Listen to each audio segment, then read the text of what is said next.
स्वागत है career master 43 के ऑनलाइन प्लेटफॉर्म पर। कैसे हैं आप लोग?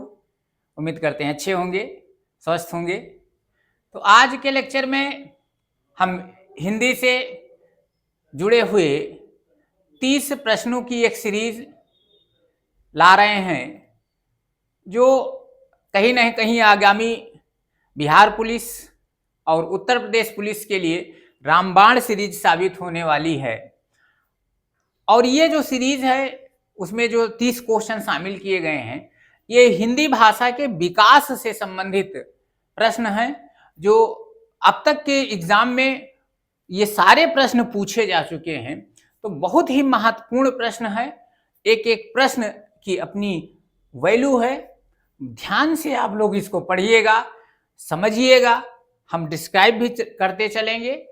और कहीं ना कहीं ये जो आने वाली परीक्षाएं हैं उनमें यहाँ से प्रश्न आपको मिलेंगे ही मिलेंगे। इस उम्मीद के साथ इस सीरीज को तैयार किया गया है, इस प्रश्न को तैयार किया गया है। तो चलिए प्रश्न की शुरुआत करते हैं। और शुरुआत करने से पहले यदि आप लोगों को ये पसंद आए तो लाइक करिएगा, शेयर करिएगा, सब्सक्राइब करिएगा। तो ये हिंदी भाषा के विकास से संबंधित प्रश्न है। तो चलिए प्रश्नों की शुरुआत की जाए। आपके बोर्ड पर पहला प्रश्न लिखा हुआ है कि 14 सितंबर 1949 को भारतीय संविधान सभा ने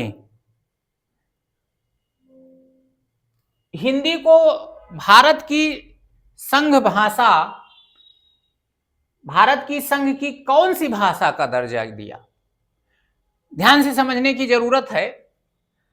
14 सितंबर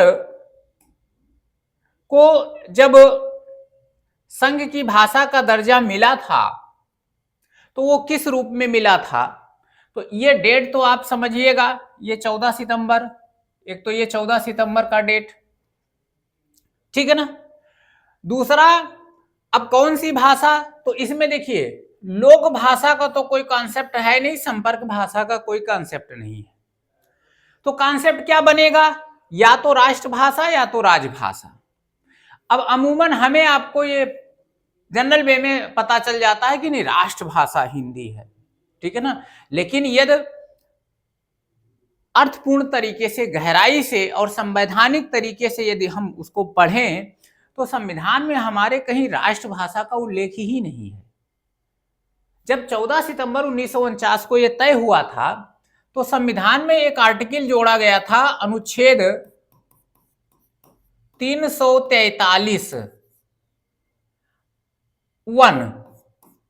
इसमें यह कहा गया था कि संघ की भाषा हिंदी होगी जिसका लिपि देवनागरी होगा। तो उस 343 में संघ की राजभाषा का नाम दिया गया है, राष्ट्रभाषा नहीं है। तो इस क्वेश्चन का जो आंसर होगा, 14 सितंबर 1949 को भारतीय संविधान सभा ने हिंदी को भारत संघ की कौन सी भाषा का दर्जा दिया? तो राजभाषा का दर्जा दिया है। ऑप्शन नंबर डी आपका सही हो जाएगा, ठीक है ना। चलिए नेक्स्ट क्वेश्चन की बात कर लें। तो अगला क्वेश्चन हमसे क्या कह रहा है भाई? क्वेश्चन नंबर 2 कह रहा है कि संविधान सभा के अनुच्छेद 344 का, अभी हमने 343 की बात की थी, तो 344 का के अनुपालन में राष्ट्रपति ने राजभाषा आयोग का गठन कब किया था? तो ध्यान दीजिएगा, अनुच्छेद 344 का के तहत, 344 का के तहत दो तरीके से राजभाषा आयोग का गठन होता है। एक, प्रत्येक 5 वर्ष बाद राष्ट्रपति द्वारा और 10 वर्ष बाद संसद समिति द्वारा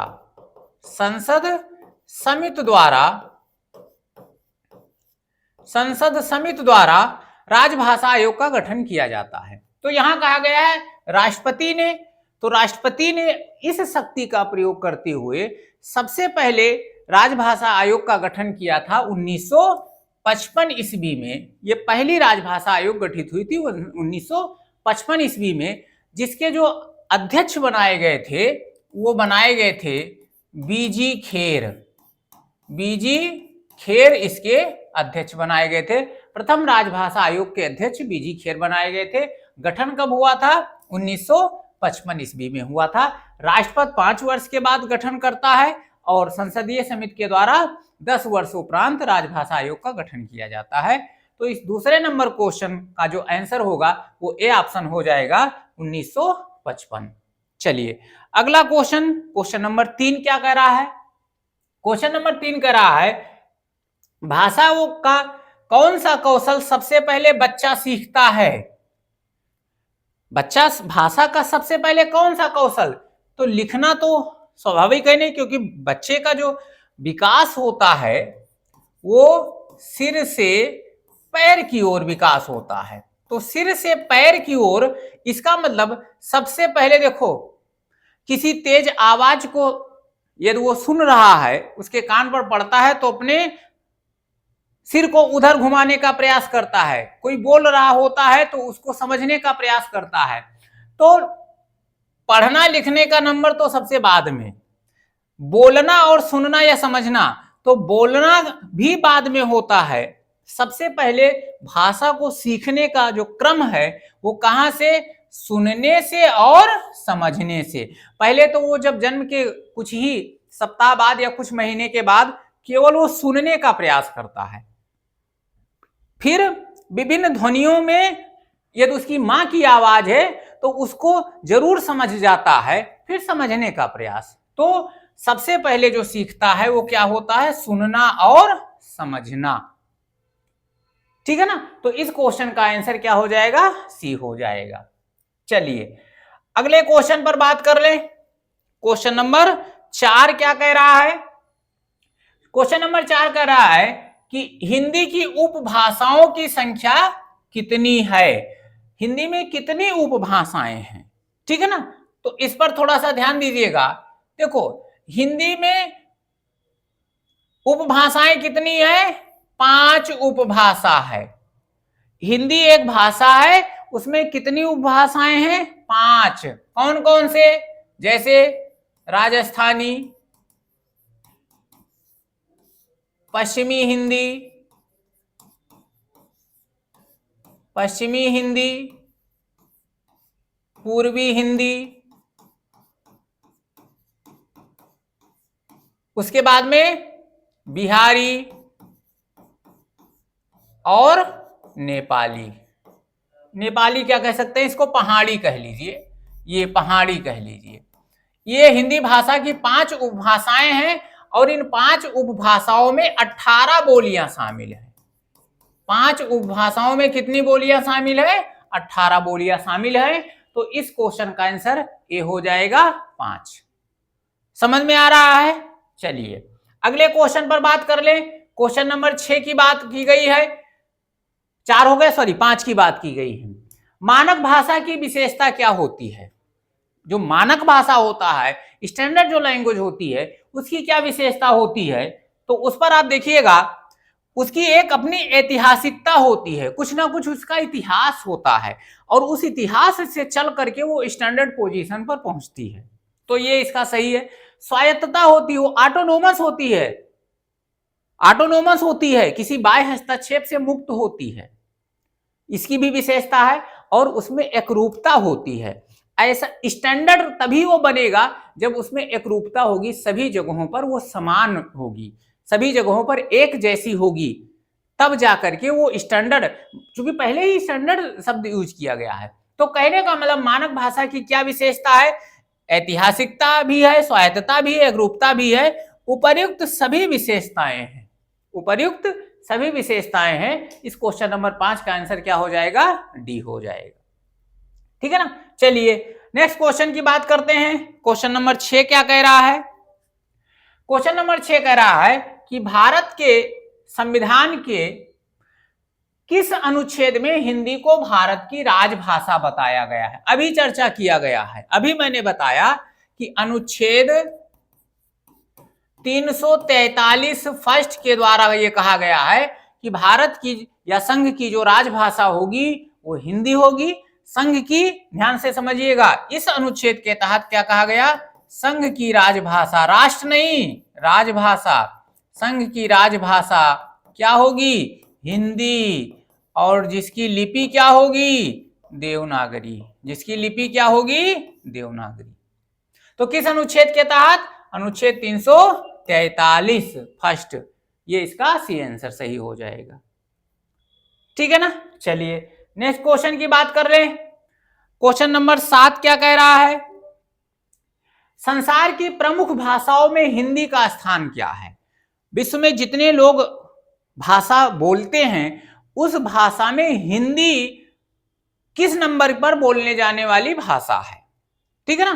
तो इसका जो आंसर होगा वो सी ऑप्शन, हिंदी तीसरे नंबर की भाषा है जो विश्व में बोली जाती है, तीसरे स्थान पर है, अर्थात बोलने वालों के परसेंटेज के रूप में तीसरे नंबर की सबसे ज्यादा बोली जाने वाली भाषा है। पहले नंबर पर कौन है भाई, तो पहले नंबर, फर्स्ट नंबर पर आपकी अंग्रेजी है। दूसरे नंबर पर कौन सी भाषा है, चीनी भाषा। अब चीनी भाषा में ध्यान रखिएगा, चीनी भाषा की एक भाषा है मंदारिनी, चीनी भाषा की एक भाषा है मंदारिन। तो सबसे पहले नंबर पर सबसे ज्यादा जो विश्व में बोली जाती है वो अंग्रेजी, दूसरे नंबर पर ये मंदारिन बोली जाती है जो चीनी भाषा का ही एक भाषा है, और तीसरे नंबर पर हिंदी भाषा बोली जाती है। तो विश्व में प्रमुख भाषाओं में हिंदी का स्थान क्या हो जाएगा, तीसरा हो जाएगा, ऑप्शन सी इसका सही आंसर हो जाएगा। ठीक है ना। चलिए नेक्स्ट क्वेश्चन की बात कर लें। क्वेश्चन नंबर 8 क्या कह रहा है भाई, क्वेश्चन नंबर 8 कह रहा है कि ब्राह्मी से किस लिपि की उत्पत्ति हुई है। ब्राह्मी लिपि से किस लिपि की उत्पत्ति हुई है। तो मौर्य काल में 4 प्रमुख लिपियां प्रचलित थीं। अशोक के शिलालेखों से, अभिलेखों से इस बात की पुष्टि होती है। कौन कौन सी, ब्राह्मी, खरोष्ठी, अरमैक, इन लिपियों का प्रचलन था। तो ब्राह्मी लिपि से जिस लिपि का विकास हुआ है वो कौन सी लिपि है, देवनागरी लिपि है, जो हिंदी का स्वरूप है। हिंदी जिस लिपि में लिखी जाती है वो देवनागरी लिपि में लिखी जाती है। तो ब्राह्मी लिपि से किस लिपि का विकास हुआ है, देवनागरी का विकास हुआ है। इसका इस 8 नंबर क्वेश्चन का सी आंसर सही हो जाएगा। चलिए नेक्स्ट क्वेश्चन नंबर 9 पर बात कर लें। क्या है, हिंदी की मूल उत्पत्ति किससे मानी जाती है।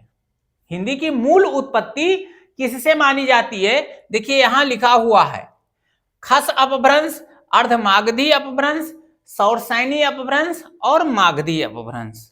तो हिंदी की जो मूल उत्पत्ति है, देखो पूर्वी हिंदी अर्धमागधी से है, लेकिन जो हिंदी है उसकी उत्पत्ति सौरसैनी अपभ्रंश से मानी गई है। किस अपभ्रंश से, सौरसैनी अपभ्रंश से मानी गई है। तो हिंदी की यह क्वेश्चन कई बार आया हुआ है, और यही नहीं, जितने क्वेश्चन इस सीरीज में शामिल किए गए हैं सब किसी ना किसी एग्जाम में, वो चाहे उत्तर प्रदेश लोक सेवा आयोग का एग्जाम हो, उत्तर प्रदेश एसआई का हो, पुलिस का एग्जाम हो, या यूपी SSSC से संबंधित कोई एग्जाम हो, बिहार बीपीएससी से संबंधित कोई एग्जाम हो, ये सारे क्वेश्चन किसी ना किसी एग्जाम में पूछे गए हैं। तो इस क्वेश्चन का आंसर क्या हो जाएगा, सी हो जाएगा। चलिए नेक्स्ट क्वेश्चन की बात करते हैं। क्वेश्चन नंबर 10 क्या कह रहा है, बोली का क्षेत्र जब थोड़ा सा विकसित हो जाता है और उसमें साहित्य की रचना होने लगती है, किसकी रचना, साहित्य की रचना होने लगती है, तो वो क्या बन जाती है। देखो तो एक चीज ध्यान रखिएगा, पहले हम कह सकते हैं क्षेत्रीय बोली, ऐसे भाषा का विकास होता है, क्षेत्रीय बोली, या इसको हम मातृभाषा भी कह सकते हैं, जो घरों में बोली जाती है। क्षेत्रीय बोली के बाद में वो बनती है उपभाषा, और उपभाषा के बाद में वो बनती है क्या, भाषा। तो क्षेत्रीय बोली में साहित्यिक रचनाएं नहीं होती हैं, बोली में, क्षेत्रीय बोली में साहित्यिक रचनाएं नहीं होती हैं, क्योंकि ये व्याकरणिक दृष्टि से ये शुद्ध नहीं होता है। लेकिन जब उसमें थोड़ी सी साहित्यिक रचना हुई, उसका थोड़ा सा विस्तार हुआ, प्रचार हुआ, तो वो जो बोली होती है वो बन जाती है उपभाषा, और जब व्याकरण की दृष्टि से उसमें शुद्धता पूरी हो जाती है, वो मानक रूप धारण कर लेती है, तो उपभाषा बन जाती है क्या? भाषा। तो यहां कह रहा है बोली का जब क्षेत्र विकसित हो जाता है तो वो क्या बन जाती है? उपभाषा बन जाती है। ऑप्शन सी इसका सही आंसर हो जाएगा। चलिए अगले क्वेश्चन नंबर 11 पर बात कर लें। क्या कह रहा है भाई? क्वेश्चन नंबर 11 कह रहा है आधुनिक भारतीय आर्य भाषाओं का विकास किससे हुआ है? आर्य भाषाओं का विकास। अब वैसे तो विकास का क्रम, यदि हिंदी के विकास के क्रम की बात कर लें तो हिंदी का जो विकास का क्रम है वो क्या है? हिंदी के विकास का क्रम क्या है? संस्कृत, उसके बाद में पाली, उसके बाद में प्राकृत, उसके बाद में अपभ्रंश, और फिर अपभ्रंश से किसका विकास? हिंदी का विकास। आधुनिक आर्य भाषाओं का विकास पूछा गया है तो इसका आंसर क्या हो जाएगा? अपभ्रंश हो जाएगा। ये जो हमने आपको बताया है ये हिंदी के विकास का क्रम है। आदि जननी जब कहा जाएगा तो संस्कृत तो है ही है, आर्य भाषाओं का विकास किससे हुआ है? अपभ्रंश से हुआ है। ठीक है ना? तो इस क्वेश्चन का आंसर डी हो जाएगा। चलिए नेक्स्ट क्वेश्चन की हम बात कर लें। क्वेश्चन नंबर 12 क्या कह रहा है? लौकिक संस्कृत डैश और फिर डैश अपभ्रंश हिंदी भाषा का उचित विकास क्रम है। तो देखो लौकिक संस्कृत के बाद अभी मैंने बताया कि संस्कृत के बाद किसका नंबर आया? संस्कृत के बाद विकास के क्रम पर बात करें तो संस्कृत के बाद किसका नंबर आया? पाली का। पाली के बाद किसका नंबर आया? प्राकृत का। अब देखो तो यहां संस्कृत के बाद किसका? पाली, फिर प्राकृत, फिर किसका नंबर आया? अपभ्रंश। अभी हमने बात किया था। तो इसमें जो सही आंसर हो जाएगा पाली और प्राकृत, आंसर डी सही हो जाएगा। ठीक है ना? चलिए क्वेश्चन नंबर 13 की बात कर लें। क्या कह रहा है? भाषा को बोलते समय जो उतार चढ़ाव होता है उसको क्या कहते हैं? तो भाषा को जब बोलते समय हम उसमें लय मिलाते हैं, सुर उसमें जोड़ते हैं, ऊपर नीचे हम भाषा को करते हैं, उसी को हम उतार चढ़ाव कहते हैं। तो जब उतार चढ़ाव में हम ऊपर नीचे करते हैं, लय जोड़ते हैं, सुर उसमें जोड़ते हैं, तो इसको अनुतान की संज्ञा दी जाती है। क्या कहते हैं? इसको अनुतान कहा जाता है। तो भाषा के उतार चढ़ाव को क्या कहते हैं? अनुतान कहते हैं। इस क्वेश्चन का आंसर सी हो जाएगा।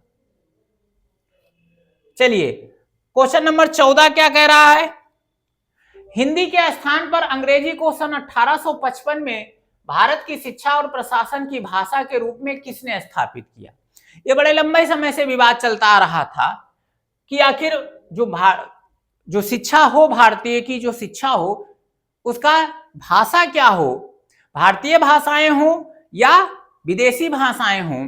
तो इस बात को लेकर के 1835 ईस्वी में मैकाले के नेतृत्व में एक आयोग का गठन किया गया था। लॉर्ड मैकाले, जब विलियम बेंटिंग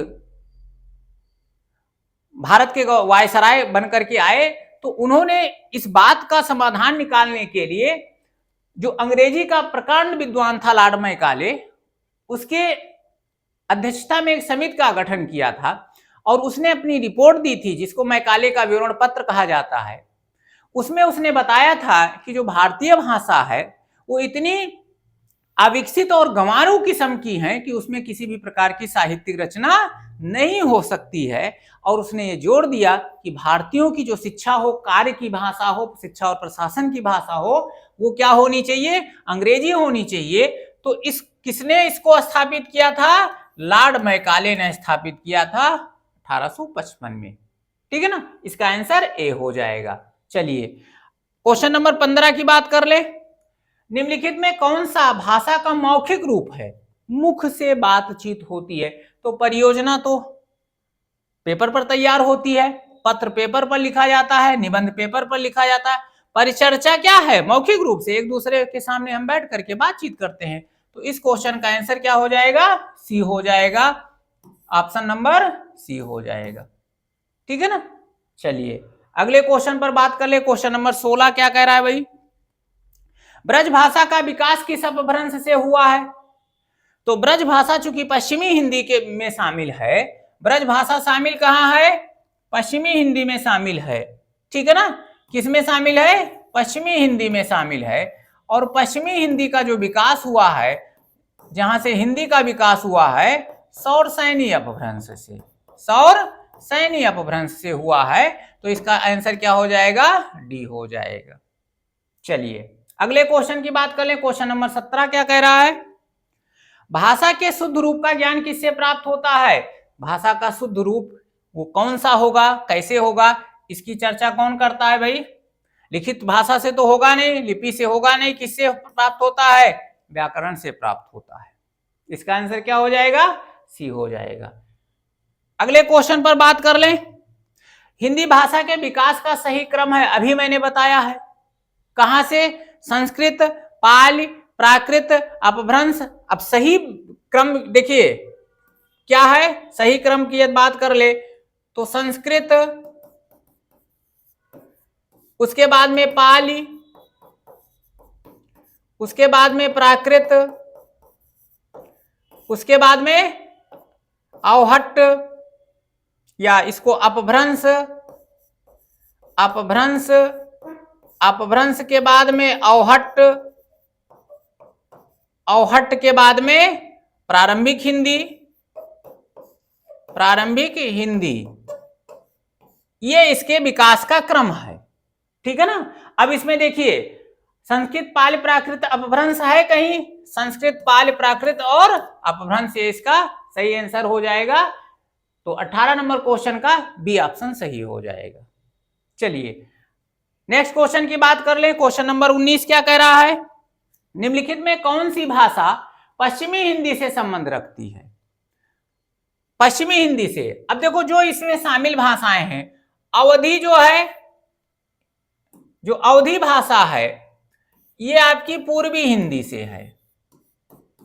पूर्वी हिंदी से जो भाषा, हिंदी भाषा की जो 5 उपभाषाएं हैं, 5 उपभाषाओं में 18 बोलियां हैं। ये हमने आपको बताया 5 उपभाषाओं में 18 बोलियां हैं। तो अवधी जो बोली है वो पूर्वी हिंदी उपभाषा से संबंधित है। राजस्थानी स्वयं उपभाषा है, राजस्थानी स्वयं उपभाषा है, इसमें 4 बोलियां शामिल हैं। भोजपुरी ये आपकी बिहारी उपभाषा से संबंधित है, बिहारी उपभाषा से संबंधित है। तो बची क्या? बांगरू, यही आपकी पश्चिमी हिंदी से संबंधित है। पश्चिमी हिंदी से जो संबंधित भाषा है, वो बोली है, वो क्या है? बांगरू। बांगरू को हम दूसरे नाम से हरियाणवी भी कहते हैं, हरियाणवी। ये बांगरू पश्चिमी हिंदी से शामिल है, ठीक है ना। तो पश्चिमी हिंदी में कौन सी भाषा शामिल है? बांगरू। इस क्वेश्चन का आंसर बी हो जाएगा। चलिए अगले क्वेश्चन पर बात कर ले। क्वेश्चन नंबर 20 क्या कह रहा है? निम्न में कौन सी उत्तर प्रदेश की दूसरी राजभाषा है? इस पर कोई बात ही नहीं करना है। उर्दू जो है उत्तर प्रदेश की दूसरी राजभाषा कब बनाई गई? 1889 ईस्वी में। 1889 ईस्वी में, सॉरी इसको जरा देखिएगा, ये 1989 ईस्वी है, 1800 नहीं, 1989 ईस्वी में ये दूसरी राजभाषा बनाई गई है। जरा इसको चेक करिएगा कि क्या है इसका सही आंसर, ठीक है ना। चलिए नेक्स्ट क्वेश्चन, क्वेश्चन नंबर 21 क्या कह रहा है? भारत के उच्चतम न्यायालय तथा उच्च न्यायालय की भाषा संबंधित निर्देश के किस अनुच्छेद में, अर्थात सर्वोच्च न्यायालय की क्या भाषा होगी, जो राज्यों के उच्च न्यायालय हैं उसकी क्या भाषा होगी, इसके बारे में हमारे संविधान में लिखा हुआ है। तो यहां देखिए अनुच्छेद 44 क्या कह रहा है? अनुच्छेद 44 के बारे में अभी चर्चा किया गया, राजभाषा आयोग के गठन की बात की गई है। इसमें 44 में क्या है? राजभाषा आयोग, आयोग इसका बात है। 46 में राज्यों और राज्य प्लस राज्य और संघ के बीच यदि कोई पत्राचार होता है, एक राज्य से दूसरे राज्य के बीच जो कोई पत्राचार होगा या राज्य और संघ के बीच कोई पत्राचार होगा तो वो किस भाषा में होगा, इसके बारे में अनुच्छेद 346 में लिखा हुआ है। और सर्वोच्च न्यायालय और उच्च न्यायालयों की भाषा क्या होगी, ये अनुच्छेद 48 में लिखा गया है, तो इसका सी आंसर सही हो जाएगा। ठीक है ना। चलिए अगले क्वेश्चन पर बात कर लें। क्वेश्चन नंबर 22 क्या कह रहा है? अवधी बोली का अन्य नाम क्या है भाई? तो सभी जानते हैं अवध क्षेत्र को कोसल भी कहा जाता है, तो इसका दूसरा नाम क्या है? कोसली। कोसली इसका दूसरा नाम है। ठीक है ना, कोसल इसकी राजधानी थी। चलिए अगली क्वेश्चन पर बात कर ले। क्वेश्चन नंबर 23 क्या कह रहा है? निम्नलिखित में से कौन कौन सी बोलियां उत्तर प्रदेश में बोली जाती हैं? तो ब्रज भी बोली जाती है, अवधी भी बोली जाती है, कन्नौजी भी बोली जाती है, तो इसका आंसर क्या हो जाएगा? उपर्युक्त सभी डी ऑप्शन हो जाएगा। चलिए नेक्स्ट क्वेश्चन पर बात कर ले। क्वेश्चन नंबर 24 क्या कह रहा है? इनमें से कौन सी भाषा भारोपीय परिवार की भाषा नहीं है? भारोपीय परिवार की भाषा नहीं है। थोड़ा इसको समझिए। तो भारत में 4 भाषा परिवार हैं। भाषा परिवार भारत में 4 हैं। भारत में 4 भाषा परिवार हैं। कौन कौन से? भारोपीय, द्रविड़, आस्ट्रिक और चौथा चीनी तिब्बती। ये 4 भाषा परिवार भारत में हैं। ठीक है ना। अब भारोपीय जो भारत यूरोप की संयुक्त भाषा है, उसमें हिंदी शामिल है, मराठी शामिल है, गुजराती शामिल है, मलयालम ये भारोपीय परिवार की भाषा नहीं है। ठीक है ना, भारोपीय परिवार की भाषा मलयालम नहीं है। ठीक है ना। चलिए अगले क्वेश्चन का आंसर क्या होगा? क्वेश्चन नंबर 25 लिया जाए। प्रथम राजभाषा आयोग के अध्यक्ष कौन थे? अभी हमने इस पर चर्चा किया है, बीजी खेर। प्रथम राजभाषा आयोग का गठन कब हुआ? 1955 ईस्वी में, और उसके जो अध्यक्ष बनाए वो बीजी खेर बनाए गए थे। ठीक है ना। अगले क्वेश्चन पर बात कर ले। क्वेश्चन नंबर 26 की बात कर ले। भारतीय संविधान की 8वीं अनुसूची में कितनी भाषाएं हैं? तो संविधान की 8वीं अनुसूची में कितनी भाषाएं हैं? 22 भाषाओं का उल्लेख किया गया है। इनको राजभाषा की दर्जा दी गई है, राजभाषा के बारे में चर्चा किया गया है। चलिए क्वेश्चन नंबर 26 हो गया। 27 की बात कर लें। पहला विश्व हिंदी सम्मेलन किस वर्ष संपन्न हुआ था? बढ़िया क्वेश्चन है। तो पहला विश्व हिंदी सम्मेलन कहां हुआ था, कब हुआ था? तो हुआ था 1975 ईस्वी में। कहां पर हुआ था? नागपुर में हुआ था। पहला विश्व हिंदी सम्मेलन 1975 में कहां हुआ था? नागपुर में हुआ था, ये ध्यान रखिएगा। चलिए अगले क्वेश्चन पर बात कर ले। Question number 28। देवनागरी लिपि मूलतः क्या है? देवनागरी जो लिपि है वो क्या वर्णनात्मक है, चित्रात्मक है, प्रतीकात्मक है या अक्षरात्मक है? तो देवनागरी लिपि जो मूलतः है वो ना तो प्रतीकात्मक है, ना चित्रात्मक, ना वर्णनात्मक। कैसी है? अक्षरात्मक है, प्रतीक नहीं है, अक्षरात्मक है। ठीक है ना। चलिए क्वेश्चन नंबर 29 की बात कर लें। इनमें से किस राज्य में सबसे पहले देवनागरी लिपि का प्रयोग हुआ? सबसे पहले देवनागरी लिपि का प्रयोग कहां हुआ था? तो सबसे पहले जो देवनागरी लिपि का प्रयोग हुआ था वो गुजरात राज्य में हुआ था। इस क्वेश्चन का आंसर क्या हो जाएगा? ए हो जाएगा। ठीक है ना। और इस सीरीज का, इस लेक्चर का जो लास्ट क्वेश्चन है क्या है?